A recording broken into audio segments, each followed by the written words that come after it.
All right, we're back here with another episode of NoKayFaving.com with Hall of Fame legend, diva, first diva of wrestling, Sunny. It's an honor for you to be on my site. I appreciate it. What's up? How you doing? I'm doing fantastic. That's good. I haven't been this happy in my life in a long time. That's good. All right, can you speak about your growing up? Growing up, born and raised in New Jersey. I was a Navy brat. My dad was Navy retired, so I was born in an Army hospital, Fort Monmouth Army Hospital in Eatontown, New Jersey. I was pretty much raised as a big tomboy by my dad. Hunting, fishing, crabbing, climbing trees, building tree houses. I did everything with my dad. Because I was such a tomboy, around 7, 8 years old, that got me watching wrestling.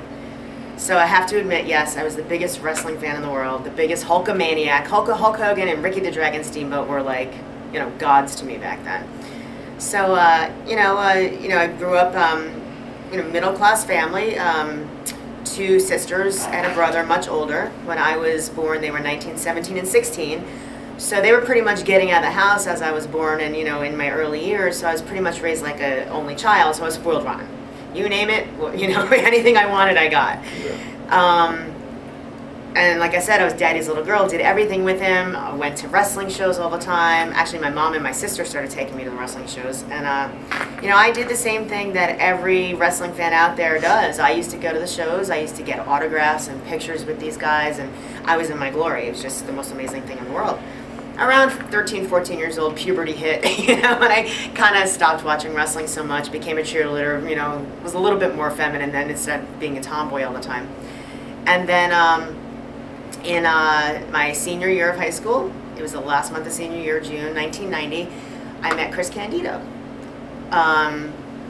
Crazy how I met him though. There was a wrestling show at my high school.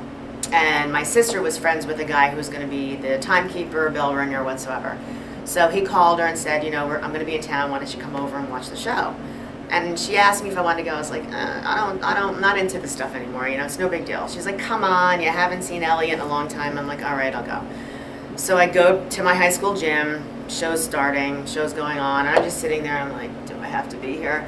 And I look in the ring. I went, ooh, he's kind of cute.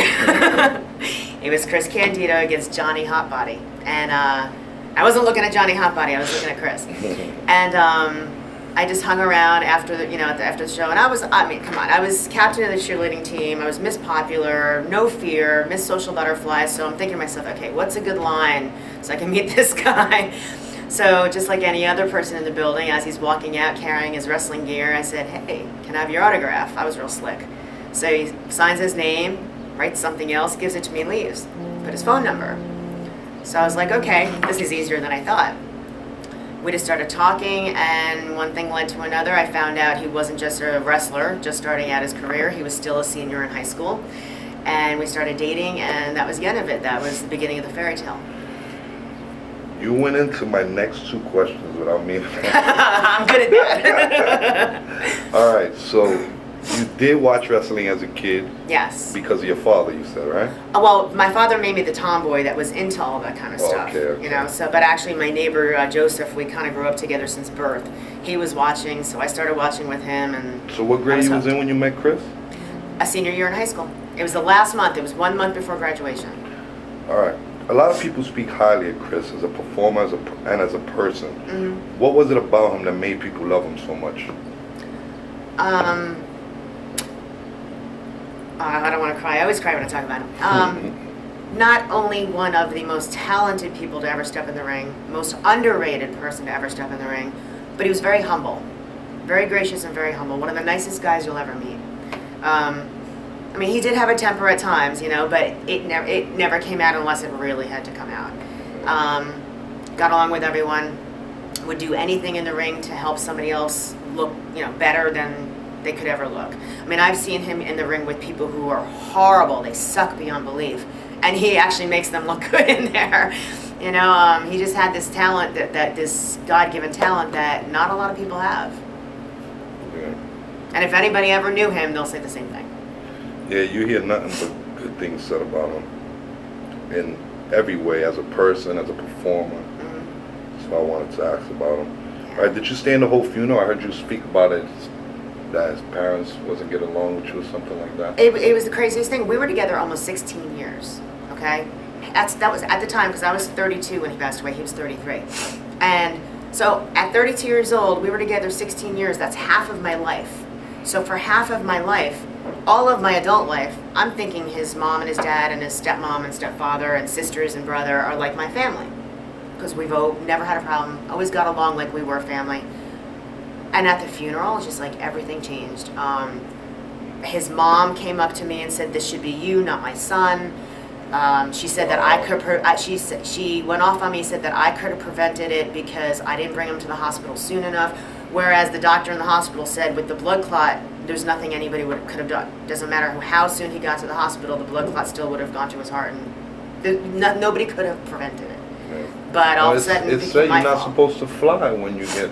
Nobody told him that. I know, but yeah. It's said that everybody should have known that. It was 4 days after surgery he flew home from Florida.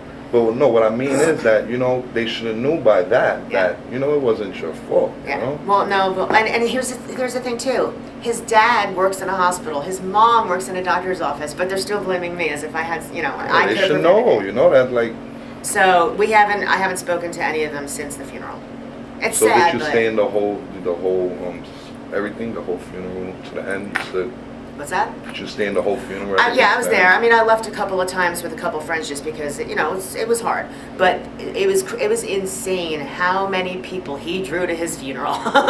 The line, there had to have been 1,000 people. I can imagine. Fans, wrestlers, almost like the entire TNA roster came up. Dixie Carter came.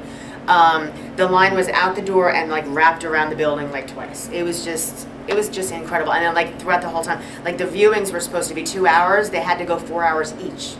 You know, so there were 2 4-hour viewings on the one day, and it was just insane. Could not believe how many people came out. That's how loved he was. Yeah, that's good. I read you work as a freelance photographer. What did you do photography for? Yeah, that was my first job before I started actually working in the business. When I met Chris, you know, well, here's the whole thing with Chris. When I met him, you know, we're talking, and I'm like, "What are you going to do with your life?" He's like, "Oh, I'm going to be a wrestler. That's it." I'm like, "Oh, okay. Well, I'm going to college. I had a full academic scholarship to University of Miami. I was going to be pre-med. I wanted to be a plastic surgeon, and I was right down that line. You know, I had nothing was in the peripheral vision. It was pre-med and plastic surgery, and about 10 days before I was supposed to leave, not even, maybe a week before I was supposed to leave from Miami, I knew my roommate. We talked about who was bringing what to our dorm room. My U-Haul was rented, sitting in the driveway of my parents' house, all ready to pack up and go. And about a week before I was supposed to leave and drive down to Miami, I broke down to my dad and said, "Daddy, I can't go." What? And I said, I was in love. I didn't want to leave him. And my dad was like, my dad was like, "You're going to give up a full academic scholarship because you met a boy a month ago?" Wow. And I'm like, "Daddy, but I can't leave you either." He goes, "Well, that's a different story."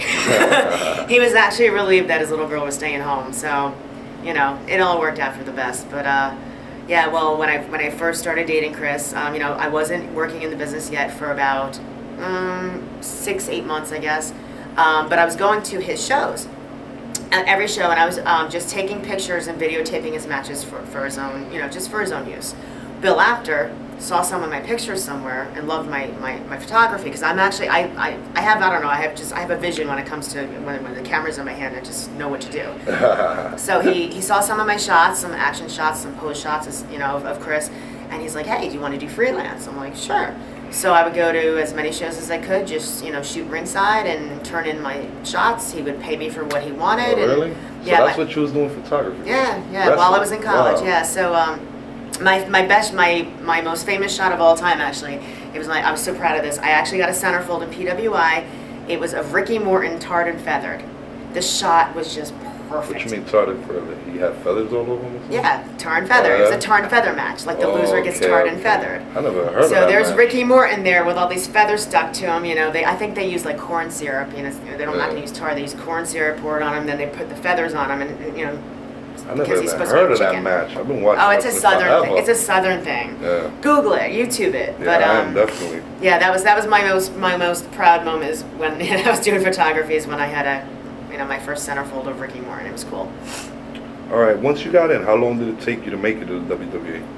Well, here's how I got started. It was very strange. Chris was getting hired down at Smoky Mountain Wrestling. So I transferred my college down to University of Tennessee, Knoxville. We moved down there, got an apartment. He's starting with Smoky Mountain.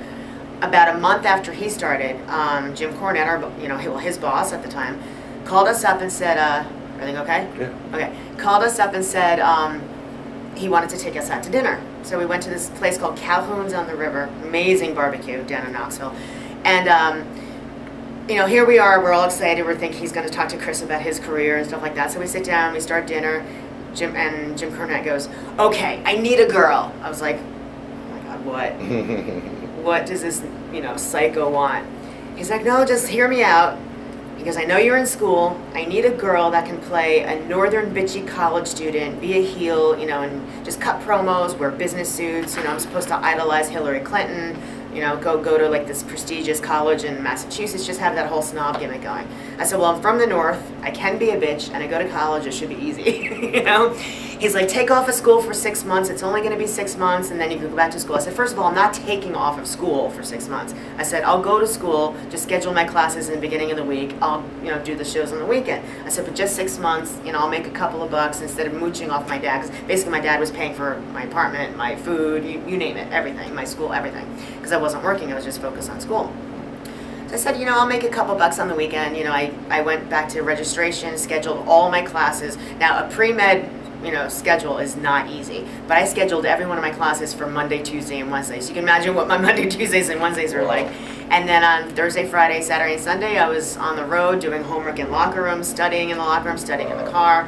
So, I started doing it, and the 6-month mark came and went, and I was doing, such a good job, and Cornette was so happy with me that it went on for 2.5 years. At one point in my paycheck one week, there was a note from Cornette saying, if you continue to get more heat than me, I'm firing you, because I was like the #1 heel in the company, even higher than Cornette, and they hated it. So 2.5 years down the road, I'm in the apartment, and the phone rings, the house phone, because back then there wasn't even cell phones. We had beepers back then. Oh God, I just aged myself. So, phone rings. Hello. It was the WWF. It was Bruce Pritchard. So I'm going, Chris, WWF is calling for you. And Bruce goes, no, I'm actually calling to talk to you. I was like, so it's Bruce Pritchard. Talk to me? What are you going to talk to me about? He's like, we want to bring you up for an audition. I said, an audition for what? I was like, what are you talking about? He goes, don't worry about it. Can you come up on Monday? Monday happened to be my birthday. It's December 7th, 1994. And I said, yeah, sure, no problem. So they flew me up on my birthday morning. I went into the studio. They stood me in front of a teleprompter and a camera, and they said, okay, read from the teleprompter. I said, what's a teleprompter? I had no idea. I said, I don't know if you know what I do, but I'm a manager at ringside, I'm a heel, I don't know what this teleprompter stuff is. Like, no, just read it, you'll be fine. So here I am reading stuff like a broadcaster, and I'm totally screwing up, I'm stuttering over myself, I'm missing words, I'm like, I was just like frazzled, I had no idea what was going on. Worst audition anybody probably ever did or could see, it was just horrendous. And so I went back, they brought me back to the hotel, it was the Marriott in Stamford, and I got on the phone with Chris, and I just broke down and cried.